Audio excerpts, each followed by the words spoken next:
Okay, okay. As though people can't get enough of the Michael movie, Well, we've don't stop decided till they get enough. Don't stop till they get enough. I'll start to get enough. Yeah. Yeah. We have decided to add our two spins, but welcome Akanji Orwin, as people know him as AK. How are you doing?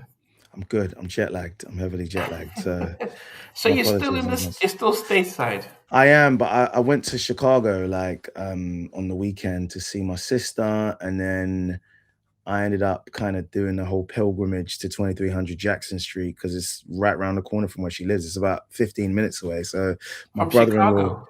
yeah, my brother-in-law surprised me that like I think the whole family were in on it. Like they sort of made out that they were driving me to one of their businesses, and they were like, "Oh, we just wanted you to come see the new business." And I was like, "Guys, I'm on a real time thing here. Like, I don't have time. I just want to see my niece, my nephews, and chill." They're like, "No, no, no, no."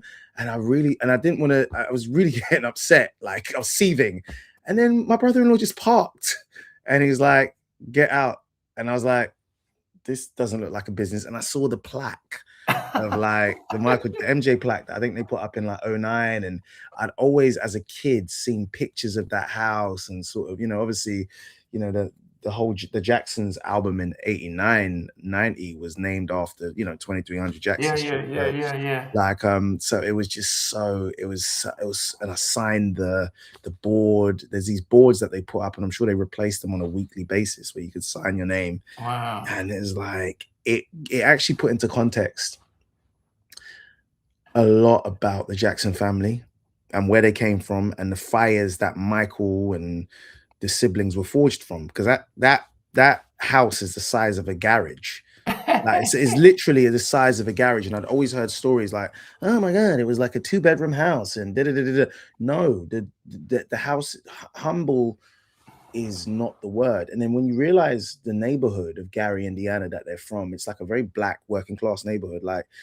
my brother-in-law and I drove past like a black biker club. There was a club, and it was like you sort of looked like a little hole in the wall club, and there was just bikers outside. Thought, wow, is this Hell's Angels? No, it was black bikers. And then the house is backed by a like sports field. So literally it's like a cul-de-sac that they live in. Mm. And then there's a sports field right next to it where, because Jackie was a baseball guy when he was a kid, as was Tito. A side note, that's why, Tito in the early pictures, publicity for the pictures for the Jackson 5, Tito has a tooth missing. I think that was Mm. from baseball. He lost that from baseball. So Okay. the brothers were very heavily involved in sports. But that aside, there's something spiritual about going to that house, particularly Wow. after having, seen the film, and I've seen it twice now. And being, for any of the fans, there's a real kind of connectivity to the whole Jackson thing when you go there and you realize that them making it out of Gary, Indiana, and out of that house was like a miracle. And to where they made it is like a beautiful miracle. So big up. I know people criticizing Joe Jackson for various reasons. Big him up, man.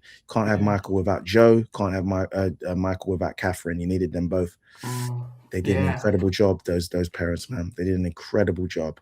Yeah, no, definitely. Ezekiel, welcome. Red Golden Child, welcome. Anyone else that comes in, just pop your names. We'll give you a shout out. I think one, I'm disappointed because I went to university in Milwaukee Oh yeah, and I had a, a good friend was living in Chicago, so I was yeah. in Chicago every other weekend, Mm. and then I'll drive from Chicago to work on a Monday. So Yeah, yeah, to know that that was so close and I didn't go there, that just really upsets me. yeah. But I think when I watched, I think the one thing I took from the movie, and so for those who are just joining, Miss Sebayor, bonjour.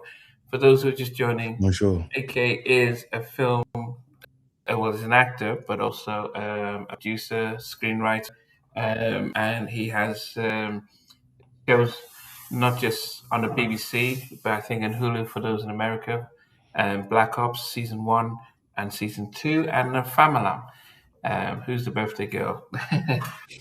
So we're going to go through the movie from a fan's point of view, but also from a as a filmmaker point of view, just Mm. to see the difference. Um, But I guess just the one thing about the house, I think that's one thing that I took away when I watched the beginning of the movie. Is that Mhm. I said there's a possibility that this couldn't have happened if Joe wasn't returned. You cut out for a second. Sorry, say it again. There's a chance that the world wouldn't and I told my son this, the world might not have discovered Michael and the siblings if the dad wasn't ruthless, because No. Africa has talent. There are probably people who were just as talented as Michael and never got out Yeah.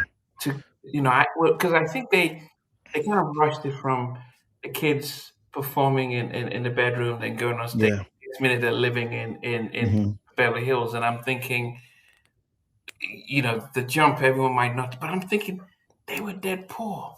Yeah. They I were think dead poor.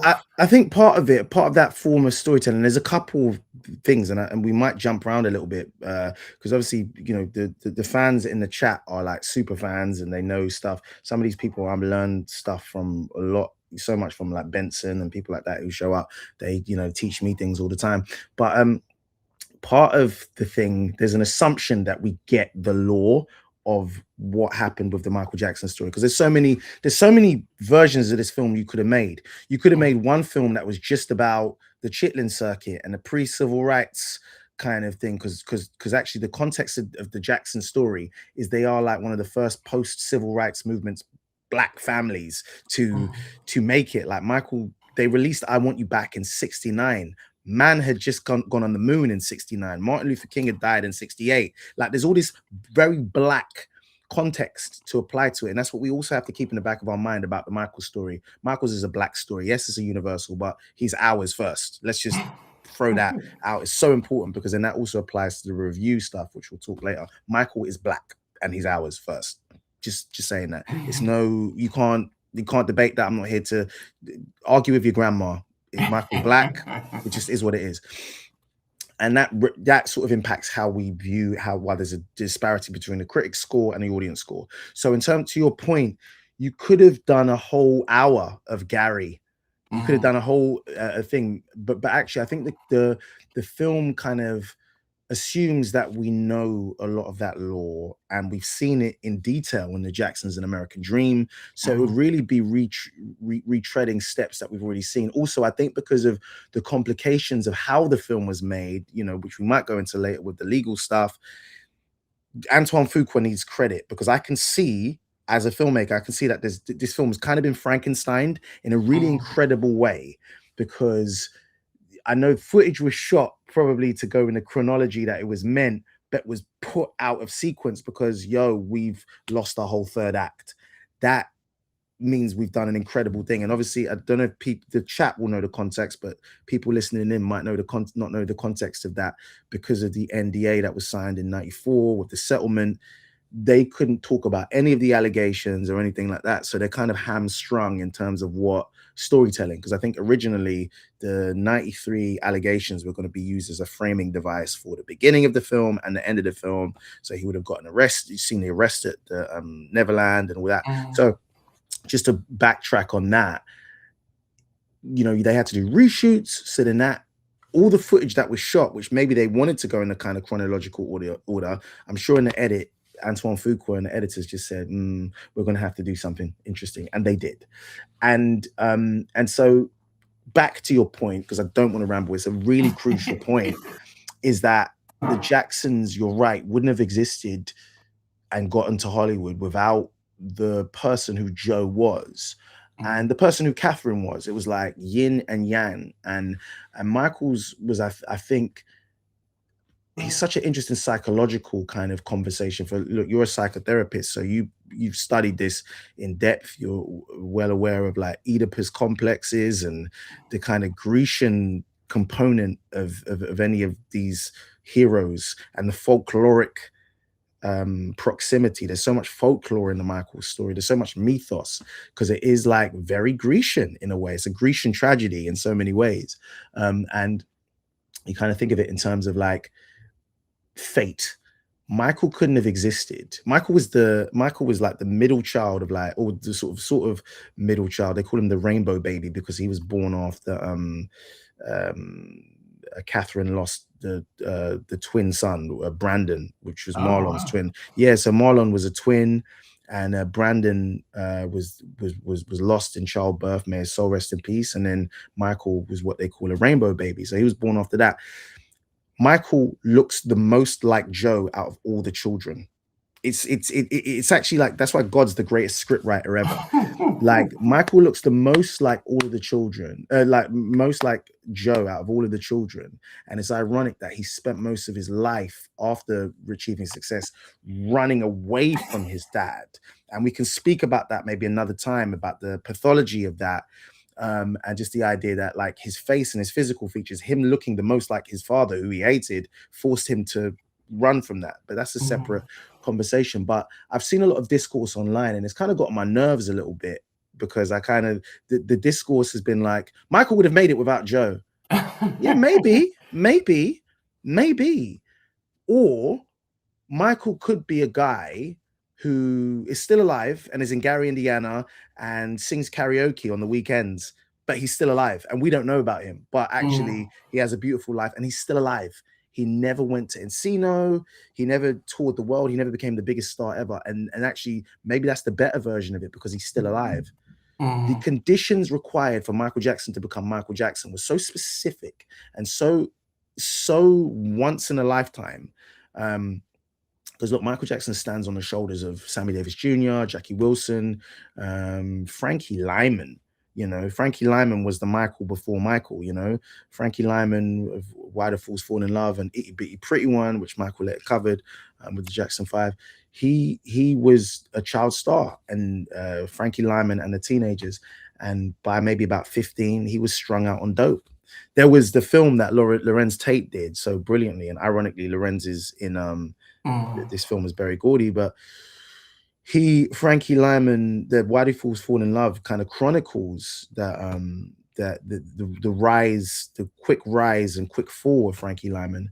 And actually, when Michael was at Motown, one of the things people would say to him, basically, don't become Frankie Lyman, stay away from drugs and all of that type of stuff. And the deeper tragedy is that he actually passed from drugs. So someone said, Ezekiel, the Max said, Michael would have made it without Joe. It's like saying Venus and Serena would have made it without Richard. Absolute nonsense. And that's, and I completely agree with you. That's the last time I'm going to look at that, because the chat is so brilliant. It always distracts me. It always distracts me. It No, always distracts me. there's actually something that Ezekiel did say just before we move on. Is this is what he said to you? He said Sydney's song. Oh yeah. Oh, thank you, Ezekiel, man. Appreciate it. Appreciate it. There's more songs. There's more songs. There's more TV shows. I'm just putting out the stuff. I've been making beats the last day as well. So like, so yeah, there'll be something soon. I've been making more beats. But so yeah, I think yeah, no, because you go. I did think that for me, and we've heard the story. I've seen. I've watched the American Dream, and I've seen all the documentaries, but it didn't really hit home until I saw there was something about how he was, he whipped Michael with the belt, that actually for the first time, and maybe because as a father watching this, because when I watched American Dream, I was not a father, and I watched it, I could just connect to my youngest son, thinking, could I imagine how he might react if I did that to him? And Yeah. then the next minute they're and I just saw that wasn't easy. There's That yeah, and journey there's is that journey wasn't easy, and there's steps missing from that, because suddenly you see Joe dressed like a pimp. He's in yeah, this like fur coat, and you're like, where did you get the yeah, money for that? Where did you get the money for Volkswagen? Where did you get the money for the equipment and all of this type of stuff? I think the film, so the TV series, does a better job at chronicling that. But we've got 2 hours. So there's so many versions of Michael Jackson's story that you could cut up. You could do a whole a film of just the bad tour, of just the bad tour. And because oh, the mind you, making of Thriller. they're making a thriller, like, but then what's good is I really like the documentaries that were made around those. So like the Spike Lee's documentaries are excellent. The Road to Off the Wall, from Motown to Off the Wall, that documentary that he did is great. The Bad 25 documentary is great. And Spike is such a super fan, so he there's a lot of like hidden footage and things that we've never seen, like outtakes and all that type of stuff, and he chronicles it with love. But anyway. So if you want to go into depth, there's the books. There's so many books. There's J. Randy Taraborelli's Magic and the Madness, which my auntie Monique bought me at 10. She bought me that book at 10, and it's one of the best books you'll ever read. And I'm talking about the original version with the pink kind of cover before J. Randy Taraborelli rewrote it to contextualize the 2005 trial. But the original book, where everything ends in 1990, is a fascinating read, and it's almost like the definitive, to me, it's the definitive kind of story of his life. He also wrote a book about Diana Ross, and there's loads of other books. There's Joseph Vogel's book, which chronicles the music in like depth. There's so many amazing books about Michael. There's Michael in his own words.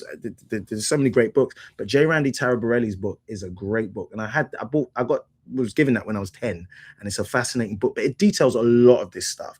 Now, with Michael and Joe, I think the film is interesting because obviously we've got a film to make, so we need to find an angle. And in the absence of a proper third act, which is what they had originally, we need to try and find a villain. So Joe is the villain of the piece, and the story becomes about Michael's escape from his brothers and from his family, and Joe is the villain. And like at every sort of instance, you got Coleman Domingo kind of sneering around the corner. Like when Michael goes for ice cream, the door opens, there's Coleman there with his nostrils flared and his mouth open. Like, that's his like signature thing. He's like looking around. And look, strictly speaking, Joe was a villain in some ways. Like he had his extramarital stuff, because we've not even bought into the equation the whole Gina Sprague conversation, and about Janet and Randy and Catherine and what happened there. But Google that. We've not brought in Giovanni Jackson, Michael's half sister, who he had with a lady called Cheryl Terrell, I believe was her name. And there's all these different side stories, and we could cut it a million times and find different ways to do it. But this film was effectively like Thriller Live or Michael the Musical on screen. It was a very simple, palatable narrative that we can get, and actually framing Joe as the villain was probably an easier thing to do than necessarily painting Evan Chandler as a villain of sorts, because that's a whole, if we go down that line, that's a whole different thing. And the fans in the chat know, and the casual fans will be aware of who Evan Chandler is, and Tom Sneddon, and all these other kind of characters. But I think this was the simplest version of telling this story, and we have to start from the idea that the film is called Michael. So it's actually not the Jacksons. An American Dream was about the Jacksons. So you got the courting of Catherine and Joseph. You got that. You got every character had a side story, so they were put in focus. Jackie had a story. Tito, you got to learn about Tito and Dee Martinez, his late wife, mother to the boys in 3T. You got to see that and the friction that caused. But it's very specifically called Michael. So we spend time on Michael. It's not Michael and Quincy, it's Michael. So it's actually extolling the virtues of Michael's genius and his singular narrative and his sort of singular focus. What I would say though was, people have been like, oh, Michael had ADHD and all this type of stuff. I think that was an angle that the film took. I also think that the kind of the whoopings that he took from Joseph, I think were interesting because it sort of painted Michael in a way that the American Dream didn't show him. In the American Dream, you see Michael being defiant to Joe, running away, and Joe hitting his head and being clumsy and all of this type of stuff. It sort of paints a different angle, because from my understanding in the books I've read, Michael was like, he wasn't like this. The Michael who left Gary, Indiana before he went to LA was like a normal kid, but he was like a rambunctious, confident kid. Even there's a 79 1980 interview that Michael does with ABC. He does it with Sylvia Chase. It's on 2020, and the footage is round, but it's with Michael in the orange shirt and the like short cropped afro. And they were doing a kind of thing on the Triumph. I think it was a Triumph tour, maybe the Destiny tour. But they interview his mum, and the line says, Michael's quiet now. I think the stage might have done that to him because he wasn't quiet before. Like Michael, when he was a kid, was not the version they play, they sort of paint. I think he was just like a kid, curious. and all this type of stuff. And you take a kid from Gary, Indiana, and he's the star of the show, he's the breadwinner. And you take him from Gary, Indiana, and you bring him to Encino, and it's such a culture shock. And mind you, he's so young that like his brothers are already in deep into puberty by this point. They're already chasing girls, all this type of stuff. So when they land in LA, they're a bit more formed. And so Michael was just in this really interesting pocket. So I think the film has to kind of find an angle for him as a kid, but I don't know. We will never know. But it sort of paints him from early as this kind of introvert, and I don't know if he was. I don't know if he was. I think he was that insanely talented child performer, like the greatest boy soprano that we've probably ever heard on record, the greatest boy soprano that we've ever heard on record. We've talked about it previously. Michael, the kid vocalist, I think is better than Michael, the adult vocalist.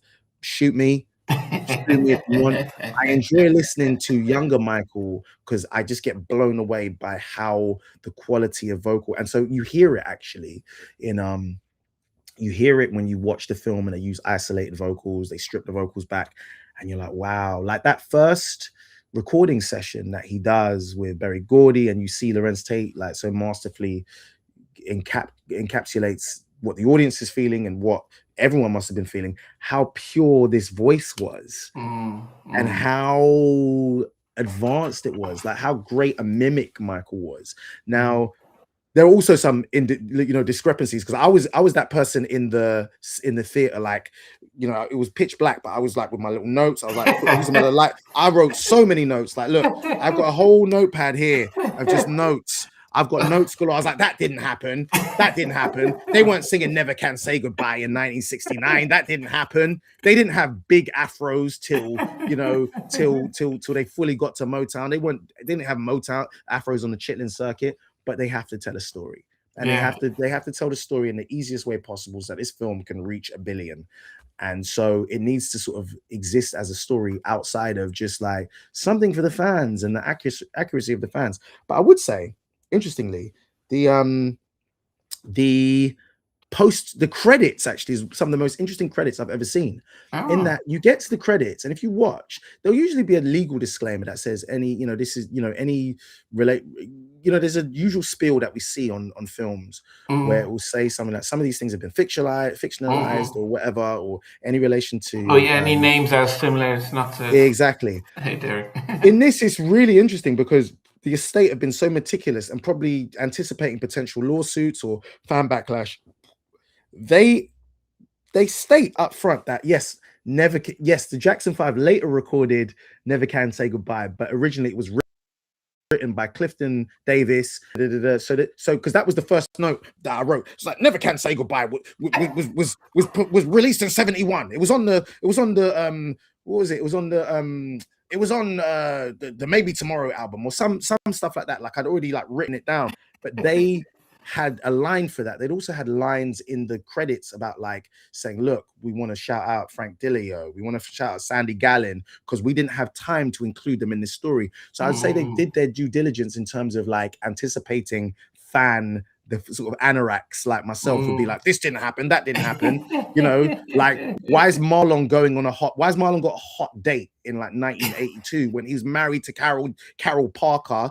That was her original. He was married to Carol Parker in 1975. Like, how would that work? There was all these discrepancies, but they have to tell a story, and they use certain devices to help do that. It's similar to the NWA film, whereby like I'm a big Dre fan, as you know. Dr. Dre wasn't beating up Bloods in the studio in 96. That stuff just didn't happen. Nothing But a G Thing wasn't made at Dr. Dre's house, and he's coming down the stairs and he's playing he discovers the line that is in Leon Haywood's song on the Mook. No, that didn't happen. But we're trying to tell a film. We're trying to make a compelling film. This isn't a documentary. So that being said, you have to give allowance for that. I've also said there's a version of the Michael story that you could do, which is called Michael Jackson: An American Tragedy. Because actually, there's Michael Jackson: An American Tragedy, which you can really get into the nitty-gritty of everything on. But this film was celebratory. It was a Yeah. celebratory film, and like I saw the reviews, and to be Yeah, honest, this is what did what. you make of when, yeah, as a filmmaker? What did you make of Mhm. the reviews? And because they seem to be universal, saying, "Why didn't you address those Yeah, allegations?" and we'll Regardless of the go in. fact that the film finished, Yeah, in 88, 5 years in 88. before. Yeah. Yeah, So, but they were and like, look, "Well, we didn't see that, so it's a rubbish." Yeah. yeah, look, there's a private MJ conversation that I have that like we can have that off the record, but like the internet is such that like if you're not really deliberate with your words, you can get tripped up and this stuff lives in posterity. So there's a Mm, private version of this conversation that I'll have, which will allow for a bit more nuance. But what I will say about it is there is a narrative with look, Michael Jackson was an apex star. He's the brightest star that we have ever seen in our lifetime, and probably will ever see. And like I said, with Joe and Catherine and the set of circumstances that were required in order to create Michael, there was a very specific set of circumstances that allowed Michael to become who he was and the height of who he was. Bigger than Elvis, bigger than the Beatles, bigger than anything we've ever seen or will see in our lifetimes. And I started by saying, like, ostensibly, Michael Jackson is a black man who grew up in pre-civil rights America. He did the Chitlin circuit. They were driving between Chicago, Milwaukee, Detroit, doing these performances. One important component that the TV show did kind of detailed that we couldn't get in this film, but there was elements of it, is Steel Town Records. Bobby Taylor, Steel Town Records, Gladys Knight, Cheech and Chong. Like there was a group called the Vancouvers who were part of like bringing them to Steel Town. The song that they're singing, Big Boy, there's not just a song that they wrote. That's a Steel Town record. That was their first song that they released. So there's a whole pocket of narrative that is missing, but that's the mm, links to the Black America conversation, and ostensibly Michael Jackson is a black man.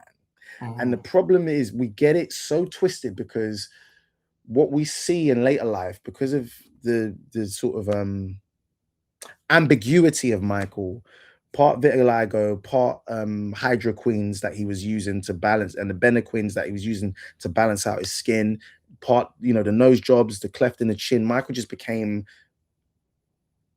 just something that had veered off from blackness mm, visually.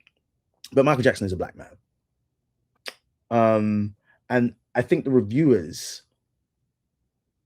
haven't been able to reconcile this idea that like the brightest star that ever lived in pop culture was black.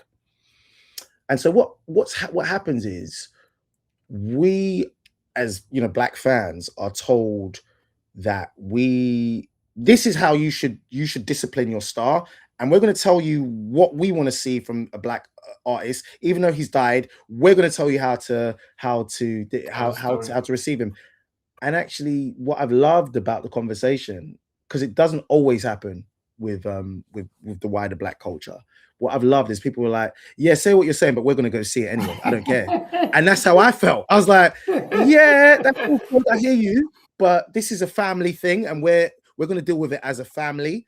um But then uh, there were two elements of that, because I think mhm, there's the hardcore MJ fans. I've got mhm, one of the receptionists at my office who yeah, has seen it mhm, 4 times already, and she's going to see the fifth time this yeah, weekend. yeah, She went to see it at the IMAX on Monday at 2 in the amazing, afternoon, and it crazy, was packed.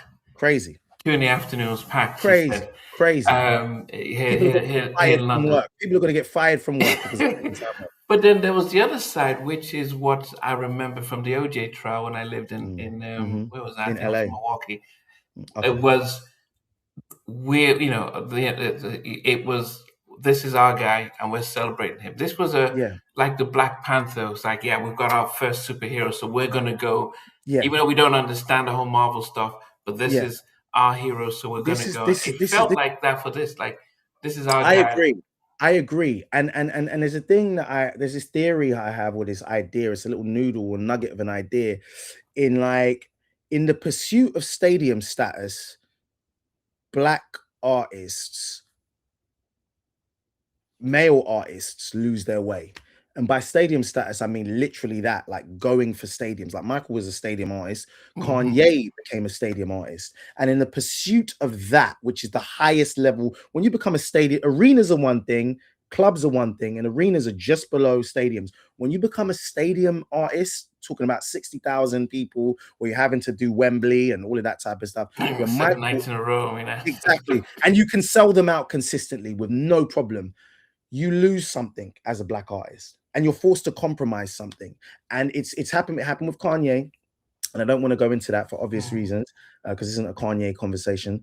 I say it didn't happen with Beyonce, because Beyonce kept actually a core black audience, black female audience in her rise as a stadium artist. But those are the only two examples that I really have of Mike, or three examples: Michael, Kanye, and Beyonce as like pure stadium artists. They could sell out on their name alone, mm, stadium. But with those two male artists that I named, they lose something. It's like Icarus. You're reaching for that thing, and then your wings, you're reaching high, and your wings get clipped, because you've reached too high. And and then what happens in death, Michael, because Michael at one point became like this universal thing. Everyone was like, oh, he's our artist as well. And I saw this, I mean, he's for all of us, he's for all of us. And it's really funny because I saw some, some, at times like this, loads of great footage comes out. For those of us who are still fans anyway, this is just not new to us, because we're just looking at this stuff anyway. But what's great is that like everyone becomes a fan and everyone's posting footage, and it's great, love it. But someone posted some footage of like a Jackson 5 concert, which kind of flies in the face of the film when they're doing I'll Be There. And they're performing I'll Be There, and like there's a young lady in a wheelchair, and that's Oh beautiful. And yeah, I yeah, kind of, yeah, yeah, yeah, yeah, yeah. that may or may not have happened, and it might not have happened in the sense that when you look at those early Jackson Mania videos, and this one in particular, what is the common denominator? Young black audiences, afros, young black people, post civil rights movement, saw themselves. Mm, And it's no surprise that Berry Gordy with the Jacksons, and particularly with that move from Detroit to LA, because that's a whole thing. That's a whole specific thing about the history of black music. When Berry Gordy said, listen, I'm moving to LA because I want to get into films, and I want to, that's where everything's going. I reach this level.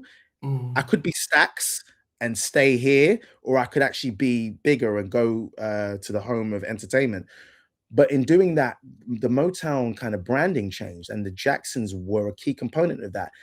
The sound of young America. That's what's emblazoned on all of those early 45s, the sound of young America. And that's what the Jacksons were and became. But if you look at their early concerts, black, black, black, black. And if you speak to a lot of people of like an older generation, they'll be like, yeah, the audiences was black. As Jackson Mania increased and they went to Epic and released Off the Wall and into Thriller, forget about it. Michael's for everyone. mm, But then by mm. 93, and with the allegations and all that type of stuff, no, Michael, the love for Michael in certain quarters had declined. And I think in death, I'd say in death, Michael Jackson returned to the bosom of blackness, which I don't ultimately know. provided, No, I think that Remember the Time yeah, video and the song was, and then he did Soul Train, he did the yeah, NAACP, he did. 100%, 100%. And I'm not disagreeing, but what I'm saying is there was still, like at certain points, like when Bad came out, some of the reviews from Bad, from black reviewers, were like the actual title track, Bad. They were like, is this the funkiest, the blackest that Michael Jackson could do? Because if you think about Bad, Bad is a funk record. It's a James Brown kind of funk record. It's got Jimmy Smith on the organs. There was a point post Thriller that Michael Jackson had just become such a juggernaut that early group who'd followed, the early crowd who'd followed him Off the in Wall. early Jackson Mania, they they had to share Michael with the world. Do you see what I'm Mm, saying? It's not like, and it happens with it happened with Kanye. It never really happened with Beyonce, because Beyonce is like still kept her core black audience and brought other people along with her. But I don't want to ramble. I want to stay on point, because you could, you could keep talking about this, but I think that I think that look, I agree with you about the sort of the around 1993 when he was doing the Soul Train stuff and all that Yeah, type of stuff. yeah, And yeah, Remember the Time was a very, yeah, he took it back to Africa, he yeah, took it back yeah. to Egypt, Because at and that time when uh, him being on Soul Train, because yeah, it was like, I moved to the States in '92, so when he was on Soul Train, it was like, oh, he's come to our show, and he was like, and he kept saying, look, I'm a black man, I'm a proud black mm, man, and it was like, okay, you're back, because Bad was as big as an album it was internationally. It didn't mm. hit home locally. It No. didn't feel like, okay, we've lost. Where's the soul? Where's the Where's it? group? But it's because he's a juggernaut by then, and you're right. We talked about Dangerous and what Dangerous represents. I've always said Dangerous is the greatest New Jack Swing album ever made. It's like the highest point of New Jack Swing to me, anyway. It's like Teddy at his kind of best, but the wrench the wrench that I'll throw in with the not Super Bowl, with the Soul Train performance, was that Michael was sat the whole time during that Remember the Yeah, he Time sprained his performance. ankles, so it was on. It was Alleged, on.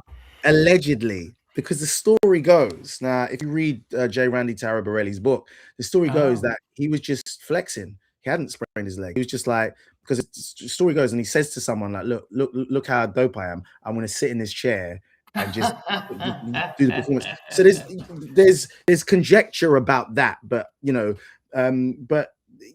things we also have to remember, because there's so many different Michael Jacksons. He's presented as like this kind of Peter Pan kind of like figure who's just sort of floating around and everything's happenstance. No, he's one of the most deliberate people that has ever lived.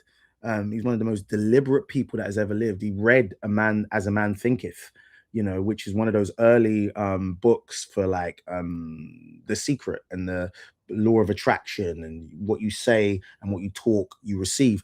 And Michael Jackson was super deliberate. You don't buy the Beatles catalog, the Sony ATV catalog, from just being like, I'm just gonna float around. No, so there's so many different versions of Michael Jackson, and we will probably never know the definitive version of him. Could they And this is do that though? Could they do like a Michael Jackson cinematic universe and just start doing well, Michael Jackson the businessman, Michael I had this, Jackson? so I had this theory, or I had this like idea, because there's been sort of talk about, oh, they're going to do a sequel, and I'm sure if there's a way that they can sort of speak to Diana Ross's estate and get clearance, and speak to Janet and get clearance, and speak to, try and find a workaround for the whole NDA. There's a version of it where you release that footage or repackage that footage, or you choose another actor to play him in that era where it's very difficult. Because one thing I struggled with by the end, when we got to Jafar playing Michael in the Bad era, is that no amount of prosthesis can approximate what Mm, Michael looked at that point. And mm, it's a really tricky one, because that was the point that I was like, yeah, he doesn't really yeah, look like Mike. He doesn't really look yeah, like him at this yeah. point, because Michael had done something so specific to his face. Plastic surgeons in years to come will call it like the Michael Jackson face or whatever, but it was so specific that it was very Yeah, difficult for his nephew to approximate, because from the mid 70s all the way up to like that sort of 84 period, there was points that I was like, oh snap, he looks like him. When yeah, yeah, after he got burned and he was in bed, there was angles that I was like, the makeup artist did an incredible job here. yeah, But yeah, by the time we yeah. got to Bad, even though the physical performance was great and the stage performance was great and the staging and the lighting and cinematography, I was like, it doesn't look like Michael. It doesn't look like him. Yeah, and I think because they shot him in the dangerous area, They so they did, they because he's got the white shirt with the red kind of yeah, lapels, yeah, and yeah, yeah, that yeah. was footage that they shot, I Actually, they believe. did history because that I think that's Earth Song. No, that is I believe that is him in 93, like just Okay. before. That's him just before the news broke about the case. That is him Mm. just before. But I think they might well have also shot some history kind of era footage. But Yeah, so that was, if I had a critique, it was some of those things, and it was the kind of Hollywoodification of the story. But those critiques, I don't. The cinema was filled with so much joy, and I saw it twice, and Okay. I saw Well, it what made you twice. see it twice though? Because It's Michael, man. It's Michael. Got to see it twice. These look. This is the joy of cinema, because there was a level of communion and togetherness and camaraderie that you're gonna get for someone as beloved as Michael. And it was a great cinematic experience. I saw it once in Santa Monica, then I saw it in Inglewood with a very active, talkative, participatory audience, and then I actually oh, took were my they niece. talking throughout the whole stuff? I mean, someone next to me was, and it was Inglewood. So I wasn't. I tried politely to be like, because they were talking about their lunch or something. They were just having private conversations, and I was like, "Can you keep it quiet?" And I was like, "Yeah, it's Inglewood. I don't know which gang they're connected, so I'm gonna just keep my mouth closed." Anyway, big up to Inglewood. Big up to Inglewood. But with and then I took my niece and nephew when I was in Chicago to the cinema, and the youngest of my sister's children is too young to watch that. Mm. So we went to see Super Mario instead. So I would have seen it 3 times. However, the cinema in Chicago where we saw it was ram-packed because they had back-to-back screenings. What? I looked at the thing and it was like there was a screening every half an hour. And moreover, the actual lobby of the cinema, they'd made it conducive to fans. There was people moonwalking, there was these installations, it was amazing. You had little kids who had never seen white Mike, let alone black Michael, who were doing the dances, and it was a beautiful thing. So this is the power of cinema and the power of like a sort of in-person community viewing, which I don't think you can get from sitting at home and watching it on streaming and pausing and stopping. You're captive for those 2 hours. And I think that with good filmmaking, it has the ability to bend time. So the film said it was 2 hours. It zipped along so quickly. Yeah. And you know what's funny? Because Benson's Big up so Ben, Benson. Big so up Benson. he went to watch it at the IMAX. Yeah, He bought the first 3 rows. yeah. He Big bought money Benson. he Big money bought the Benson. seats beside him, and so Yeah. he had 6 seats. Big money Benson. And he sent me a message like, and he paid to watch it 5 times on Wednesday. So he started at 10 in the morning, and then Big his money last showing Benson. was at 10 at Yeah. night. Yeah, yeah, that's dope. But he was like Questlove, like no, they didn't sing Human Nature on that tour, and he Yeah. was. I think he couldn't. He was so much everything. He even said about the Thriller video that he was clapping inwards, not outwards, and I'm like, dude, I didn't notice any of that. And so It's yeah. Big up Benson, but here's the thing. It's like this is how beloved Michael is, and this is the ownership that we all feel to him. As much as I'll be like, I'm a Michael Jackson super fan. No, there are people who Michael has a personal experience, like like I think I've said to you, like about my family in America. Like when Michael died, people were ringing me as though I'd lost a separate family member that they weren't related to. My auntie Carol rang me, my auntie Monique rang me. They were like, "Are you okay? Are you okay? We're just checking on you." And I was like, Auntie, he's dead. He's dead. You know what I mean? I was proper balling. I was proper balling. Anyone who I went to primary school with knows how much I loved Michael Jackson. I used to come through. I used to come through with the. I used to come through and do the performances, the Billie Jean performance. I remember one time I sang "Who's Loving You" for like a little talent show that we had. Like I was a Michael fanatic, as we all were. But this goes back to my overriding point, and this is like a very selfish thing, and people can shout me down. I'm happy to be shouted down by it. But there's a connection that Michael will have with a black audience that no one else can have. Mm. I mean, that no one else can have. So if you're a young black boy growing up at a certain time and you see this kid singing "Who's Loving You" on the Ed Sullivan Show with almost celestial, with a celestial brilliance, with a gift that you feel is divinely bestowed, like you're seeing God. You're actually seeing the beauty of God. And look, this isn't hyperbole me saying this. Watch that performance and try not to get chills. It's Mm. crazy. But I'm seeing it and I'm going, this is a black child. And particularly in a world that denigrates and like devalues black bodies and black talent, and you try to uplift, you tried to tell me Chalamet is special. I don't care, I might not work because I'm saying stuff like this, but you try and tell me certain people are on that level. Nah, they're not Mike. They're Yeah. not Mike. But But it also tells me how brilliant you have to be. You have to be mm, Mike level as a mm, black person. And it's like, it's undeniable. So when I was young and I'd see that, I'd be like, oh, this is possible. Or yeah. maybe it isn't possible, but I'm watching a version of myself. I'm seeing a young black boy and going like, I want to do that. Mm, I'm seeing myself. And this is why representation is so powerful. Seeing yourself yeah. is so powerful. But then Go on. what they have done consistently, whether Yeah. it's Rolling Stones or Yeah. Billboard magazine, is that when they're rating the top 100 singers of all time, Mm, vocalists, mm, they put Michael probably 20s and 30s, yeah. and they forget the kid who started singing, and the fact that vocally he didn't change, the soul was still there. It's Mm, just that he got to a level where the performance is what people wanted to see, and vocally yeah. he had it. He didn't lose it, but Yeah. he just stayed. Yeah. He moved into a performance level and things like that. Yeah.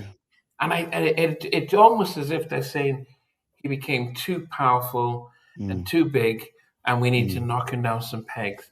Yeah, Whether with perhaps, because I've seen those lists where like Michael isn't rated up there, and like as as a fan of singers and vocalists, and there's some amazing singers from the UK that I love who are just talented. Like I went to school with Ricardo Williams, who's one of the greatest singers I've ever heard. He was a childhood prodigy vocalist, and incredible talent. So I value the idea of a young, precocious, God-given talent and all that. I think with Michael, the thing that happened, we've got so many different versions of this man, physiologically, physically, everything. The kid version doesn't exist. He'll never exist again. Just like the man in totality doesn't exist. Just like the sort of mid 70s or early 70s version of him that sings on Forever Michael or Dancing Machine is a slightly, you hear his voice breaking, so that's a different thing. Forever Michael is actually a really interesting album to listen to vocally for Michael, because you got songs like Cinderella Stay a While, We're Almost There, and you're just hearing someone who's settling into almost their adult voice, mm, and it's incredible. But you're clocking that at Forever Michael time, 75. He's 17 years old. Like he's 17 years old and doing all this type of stuff. I mm, would say there's a point of Michael peaking, and there's a point where Michael's, because he wasn't being produced as rigorously, some of his habits started to come through. So the brand Michael Jackson, the Coca-Cola version of Michael Jackson is Shamon, he, and these vocal ticks and ad-libs, which is dope. But the steeped in soul Motown version of him is just like out. It's just God tier. And I think Quincy was the last producer who was actually able to produce him, like produce the crap out of him in terms of like, all right, cool. I know how to use your voice. I'm gonna mm, drop it. I'm gonna drop a songs a minor third to give you more headroom for the top and all this type of stuff. So we see the full range of your voice. Um, Off the wall, it's so funny when you talk to people like technicians, music technicians, or people who are around that time when it dropped, and how startling it was to hear Michael Jackson with Don't Stop Till You Get Enough using his falsetto in that way.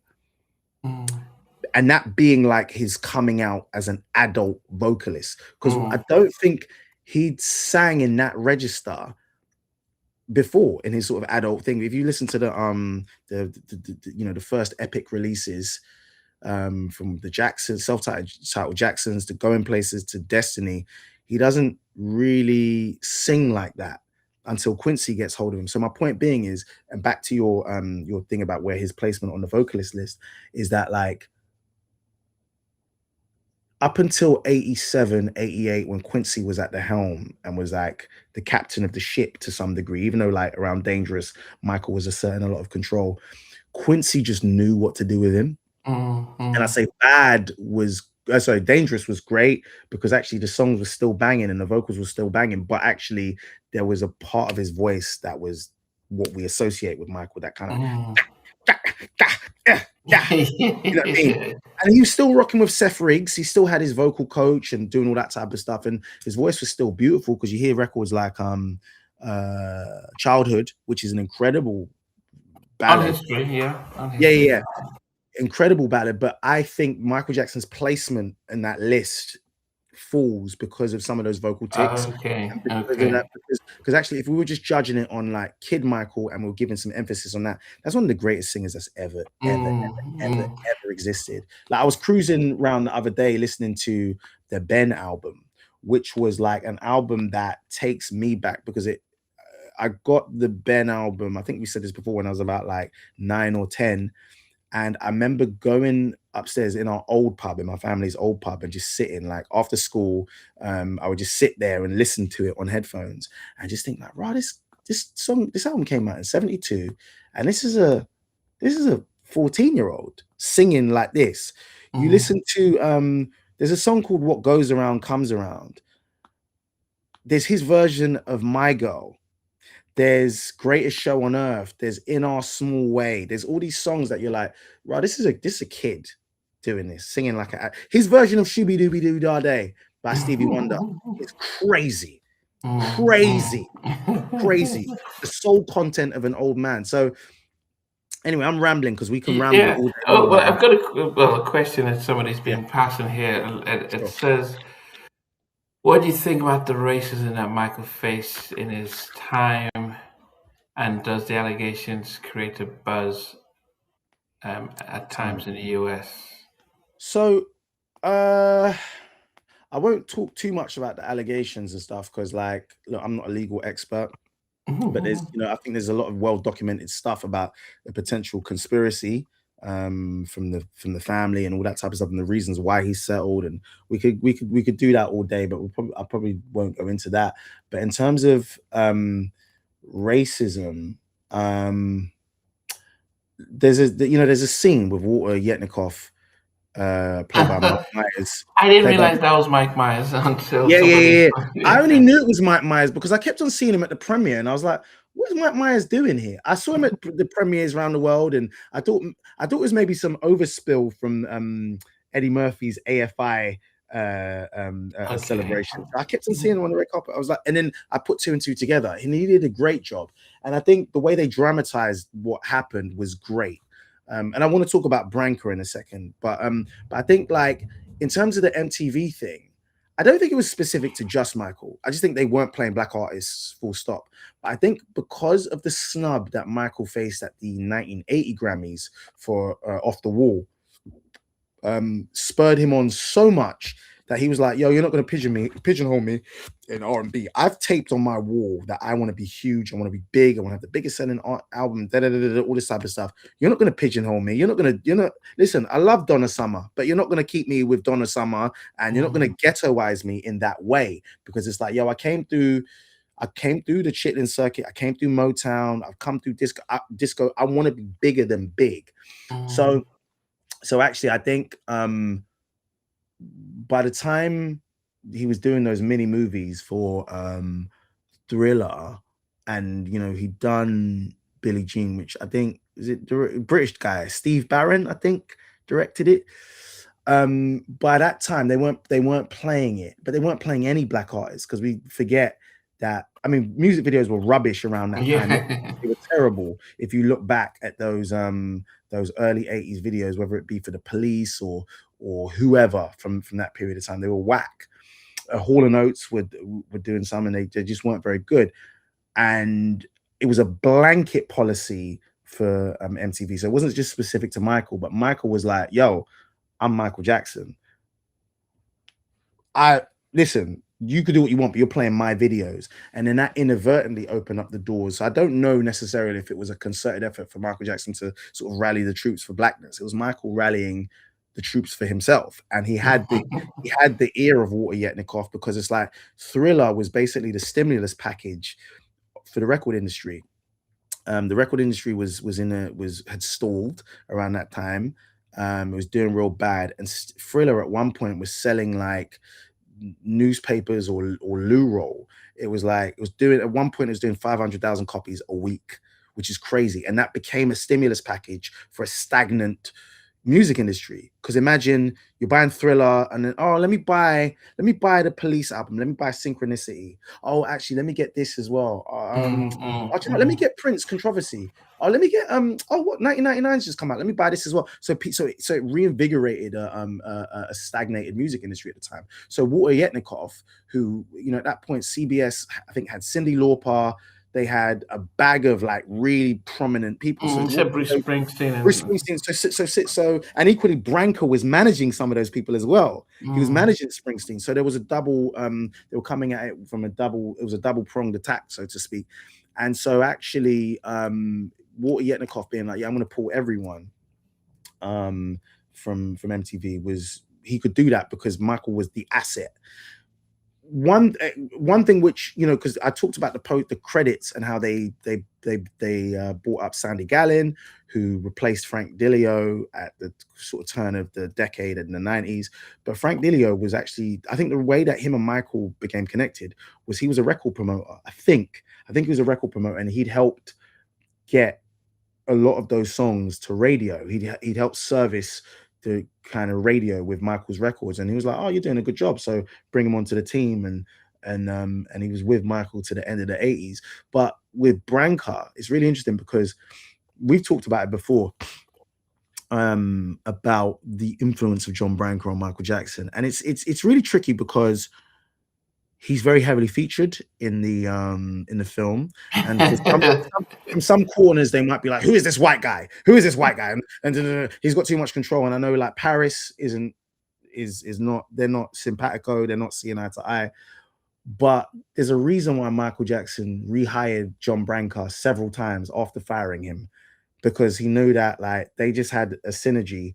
And it's sort of like it's a really tricky thing when you're the executor of the estate and you were also a character in the film.